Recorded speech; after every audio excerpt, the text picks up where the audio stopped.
Hi everyone, I'm Luke Hector and this is the Broken Meeple, a show where I rant and rave about board games, but usually more on the ranting part. This is the first of my little speed review format that I mentioned in the last podcast, basically for games that are smaller or that I haven't got time to devote hours and hours of complex editing time to, but I still want to give my opinions. So this is Draft and Write Records from Inside Up Games, the same people who did Earth, that sits proudly on my shelf behind me, and as well as Terminus, you can check out my review for that. This is another flip and write game, or X and write game if you want to call it. You're essentially putting your own band together and sending them out on tours and creating albums. Although, being a roll and write game, already we can tell you that the theme is not exactly that strong. What you're essentially doing is comboing off various abilities by drawing on the specific points of your playmat, completing rows and columns, enacting little mini games, and trying to come up with the most points. So the way that it works is that you have a huge deck, well, depending on player count that is, of these different cards that represent the different areas on here, like sending your bus on tour, getting a multiplier for your albums, advertising with the rows and columns here, and hiring new crew members. Players will have a selection of them in their hand, and via drafting, you pick one of them, everybody simultaneously reveals and resolves it on their pad, passes the rest to their neighbor, and then you draft until all of these are done. As soon as this drafting phase is done, you then have the ability to score for various goals. There will be a few of these goal cards available, and they are basically just objectives. Have a certain amount of crew done, have certain symbols crossed out, be somewhere on the tour, that kind of thing. They vary in points based on difficulty, and players have the ability to to score these as and when after the drafting phase is done.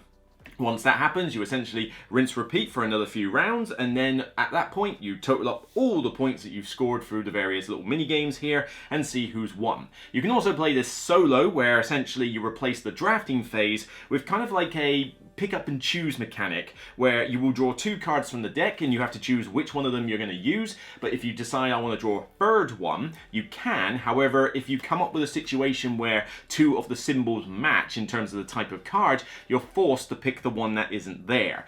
The other problem with this is that the deck that you have is effectively a timer for the game, so the more that you keep drawing free cards at a time, the quicker you go through the deck. However, in order to get the goal cards, you must draw free cards for the round, so there is a bit of a balancing act that needs to be done.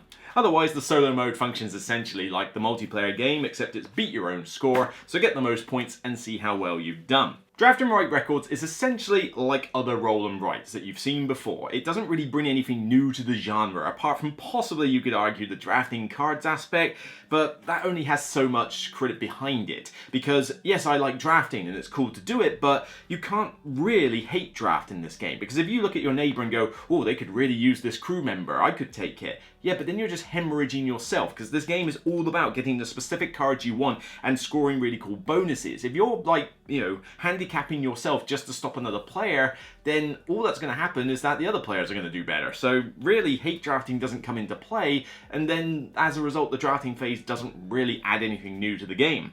Everything else is what you've seen before. The tour is basically level alongside a track. These two mini games are practically exactly the same. They're complete rows and columns. The only thing that's slightly unique in this is the crew hiring. You essentially draw a card with a crew type on it. It's got a victory point value and different colors around the edge of it, and you color in the little circles around, and if you can get the colored circles to match different other crew members, you create a harmony. As I said, the theme is somewhat light here, and it gets you to cross off another thing down here, which again is basically rows and columns for days. It's the same, like these three mini games here are all about rows and columns. It's practically the same thing. And these crew members, as much as it's something slightly different, is basically just a push your luck mechanic, because you try and set yourself up by going, right, I'm gonna put this one here, that's red, red, blue, yellow. This one here, I could set up a nice red, red, blue, blue. That could really combo nicely. But the crews that you're gonna draw are completely random from the deck, and you may not have anything in the entire game that could combo well with what you've drawn, but there's no way you would know. So you're basically just hoping your combo turns up, and if it does, fantastic, loads of points, and if it doesn't, well, then your thing sucks and there was nothing you could really do about it. So that doesn't really work in itself.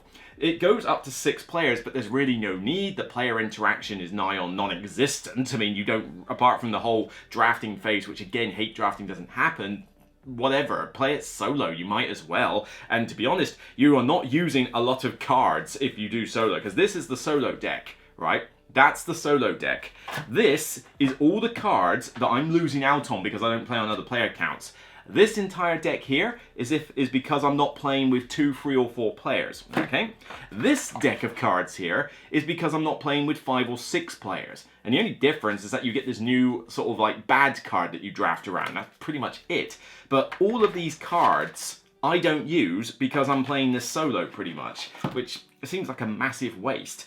So it's a decent game in itself, but it's just another roll and write. There's nothing new here. There's nothing new that is meaningful. Like I can sort of go, oh yeah, this is going to completely reinvent the genre. Not to say the gameplay is bad, it's just kind of, it exists. You know, you will have fun comboing off the different things and getting points, but if that's what you want from a roll and write, just basically another exercise in gaining points and beating your own score, then by all means, this will be a really good game for you.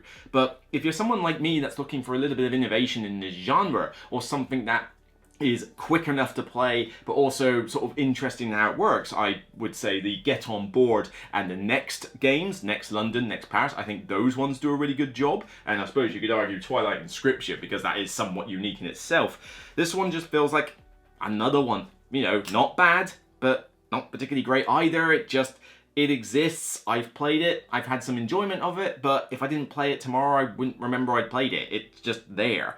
And it certainly does get very annoying having to constantly switch these colored pencils all the time, because every time you do a crew member, you have to go, right, hang on, get the red one, red, get the blue one, right, get the yellow one, and the colors really don't work with this. I mean, I've been showing you off this pad. You probably haven't been able to tell on the camera view that this thing doesn't actually show the fact that this is a completed sheet. Yeah, when you're drawing on these and crossing off bits, there's so much detail on here that you actually can't see half the stuff you've crossed out or anything, particularly on the tour board. Yellow barely shows up on here, and so, you know, sometimes you could just miss out the fact that you crossed something off and it's like, oh, I didn't. Oh, wait a minute, that's covered up by this building picture here. So, you know, you've got the hose problems as well. It's fine, but I'm giving this one I have enjoyed it, but the solo mode is fine. It's just beat your own score. I give it a 6 out of 10 overall. It's above average. It's a decent X and right game, but there's just nothing new here. I can't say, oh, I recommend this over a bunch of others because they all feel the same. This one isn't unique. It's just another one that works fine. It functions fine. There's nothing particularly bad about it, apart from the fact that hate drafting doesn't really exist, and, you know, drawing and flicking around with the pencils can get annoying. But yeah, other than that, it exists. What more can I really say? 6 out of 10, not a bad game by any means. Above average is still a decent game that I would play, but I'm probably going to end up forgetting about this pretty shortly after I've done editing this review. So that's it from me on this episode of The Broken Meeple. If you like what you see, then please thumb it up on YouTube and thumb it up on Board Game Geek when it goes live on the page. Let me know your comments down below. Do you enjoy this game? And by all means, check out my other reviews for Terminus and Earth, which I've done plenty of, including the prototype expansion. Until next time, regardless of whether you like my new album, which is called Get On With It by ACAP, I'm pretty proud of that actually, it's still only a game. So bye for now.